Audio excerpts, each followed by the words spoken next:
2008 Tahoe 2-mode hybrid sequel. This one I looked at just over a year ago.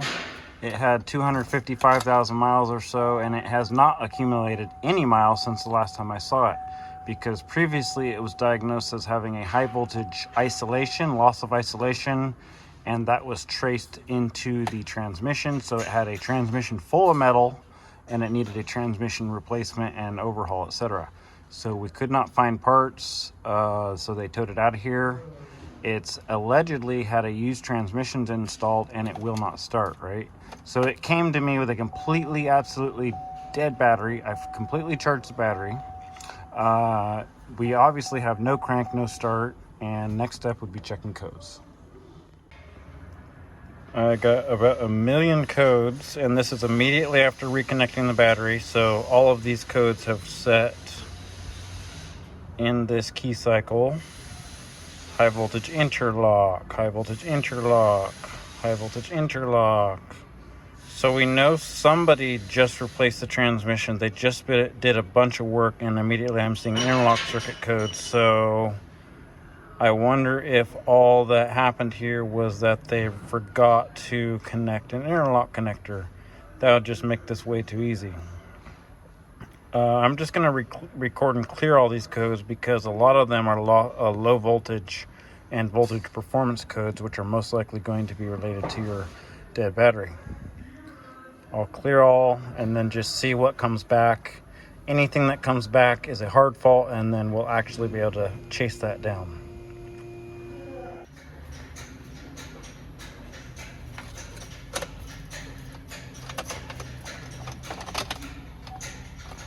No crank, no start. Can I... So we still have drive motor 1 and 2 interlock circuit. That would be on the transmission, so I wonder if they missed that connector. Battery energy control module, high voltage interlock. Okay, well, it looks like we need to do some inspection of interlock connectors. I don't think any of these codes are what it had before. Before we had loss of isolation codes, because we had a transmission absolutely full of metal.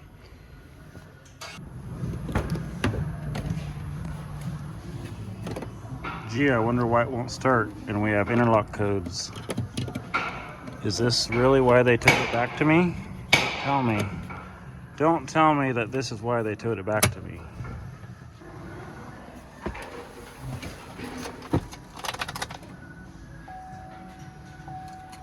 No more service hybrid message. Still won't crank though. May have to erase codes before we get anywhere. Nope, there it is, service hybrid. Okay, let me check codes, erase codes, and see what we have coming back now that I found that interlock, or the manual service disconnect and the interlock not installed.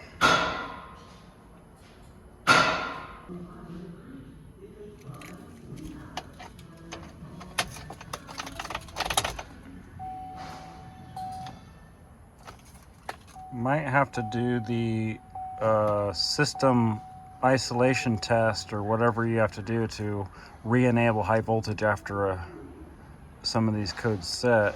It still doesn't want to do anything.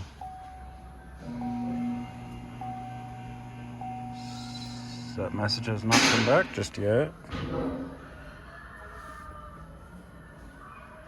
Run the code scan again.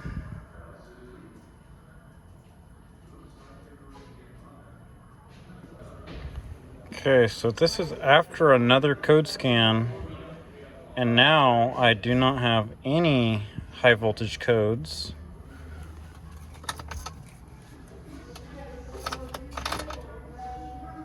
So we may need to just let this sit with the key off for some time and let it pass its own self-test, unless there's a scan tool process where I could force it to speed up the process. But I'm not getting the service hybrid message anymore, and I am not getting any codes. So this leads me to believe that I've found the problem, which was just simply a manual service disconnect not installed, and we need to now do some system isolation relearns and check all the boxes so that the vehicle will allow itself to start.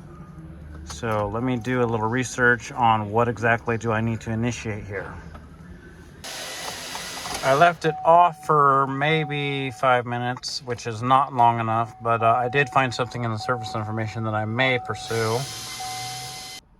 So if you actually take a look at the engine will not crank diagnostic document, it even says right here, if you have a contactor that is not closing, check for the fact that it has not been disabled for 35 minutes, check that the disabled time remaining does not display something. So let me take a look at that data parameter, and that's probably why it's refusing to crank now. It's disabled. There it is right there, pre-charge wait time, and it's counting down. So I'm gonna assume that when this counts down to 0, I'll be able to start it right up. I didn't get much further, and it did just pop up on the instrument panel here, service hybrid system. So now let's go back and check codes. Do the master code scan of everybody. Go back, health report again.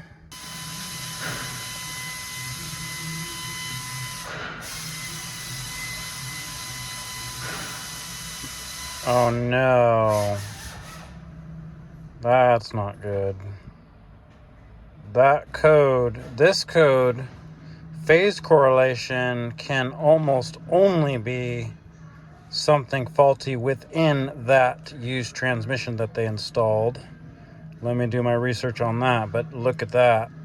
Every one of these is pointing to drive motor phase 2 correlation. I wonder if there's a phase learn we can do. Let me look this code up. P0BFE. See, more or less for the diagnostic on this code, step 1, they want you to remove the high voltage cables and test the internal transmission circuits. So more or less, your used transmission is more likely than not to have an internal fault. So pretty much from here, I'm going to be doing some high voltage testing. I won't be showing any of that because I'm not going to give anybody the idea that they should be doing that without the proper training at home.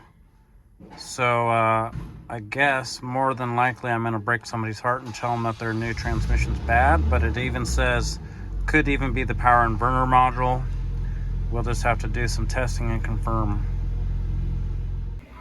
Testing resistance to ground on these motor phases. I've got a short to ground on all 3 of this phase, but not on the other. So if I go to the other motor, drive motor 1, there is no short to ground. And if I go back to this one, I have a short to ground on all 3. So most likely this is going to be inside the transmission. I just pushed it onto the lift. I'm going to get it raised up, and I'm going to disconnect the other end from the transmission. And if the short goes away, it's guaranteed faulty new transmission. It was a used transmission. Yeah, it definitely looks like they went through all the trouble. Look, there's a new gasket there, all the shiny bolts, scrapes all over the bottom of the transmission pan. Kind of hard to tell whether it's the same transmission or not, but I do see that the pan here is a little caved in, so I wonder if they crushed something on the inside, and that's why we have a short to ground. But I do need to get up here. I mean, there's not crap for access to disconnect those high voltage cables. So if I disconnect those and the short to ground goes away, then we know 1000% it's inside the transmission. Probably going to be a good idea to pull this pan because it's dented and then just see what's under there. Our test result is that there is no shorted cable and that 100% our fault is inside of the transmission. So I'm going to put everything back together now and tell them to use another transmission again.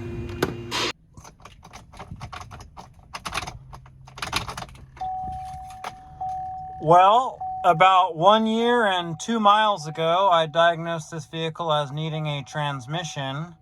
And now today I've once again diagnosed it as needing a transmission. So unfortunately, all of the time, expense, and effort that the customer has gone through on having that transmission replaced with a used unit was all a big waste of time. Unfortunately, if they knew what they were doing, they would have been able to test for that while the transmission was still out. They could have tested for a shorted internal phase while it was removed before they went through all the trouble of installing it, but that's what happens when you work on stuff that you probably shouldn't. Unfortunately, you still need a transmission. Sorry. That's all I've got.